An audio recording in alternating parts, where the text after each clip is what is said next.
Hello, আসসালামু আলাইকুম। আজকে আমি আপনাদের এখানে হাজির হয়েছি রমজানের জন্য একটি খুবই উপকারিতা সালাদ নিয়ে।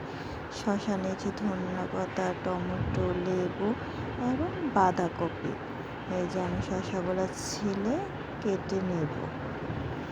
এই রমজানে যদি সুস্থ থাকতে চান তাহলে ভাজাপোড়ি খাওয়ার সাথে সাথে সালাদটা খেতে হবে, তাহলে আপনি সুস্থ থাকবেন। এই যে বাঁধাকপিগুলো একদম মিহি কুচি করে কেটে নেব।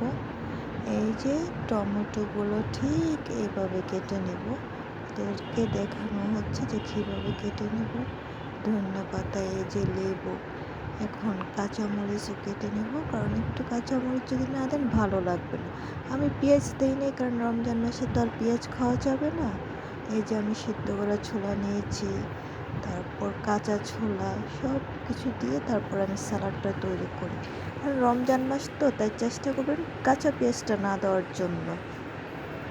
আমি একে একে সব কিছু নিয়ে সালাডটা মিশিয়ে নেব, কারণ এগুলো এখন একসাথে দিয়ে যে লেবুর রস, তারপর হয়েছে ছোলা, সব কিছু একসাথে দিব। দেওয়ার পর ভালো করে মিশিয়ে নেব।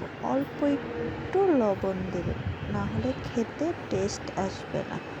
কারণ এখানে আমি পিঙ্ক সল্ট ইউজ করেছি, আপনারা চাইলে বিট লবণ দিতে পারেন, পিঙ্ক সল্ট দিতে পারেন এবং রেগুলার করা রান্না খাবারটা দিতে পারেন।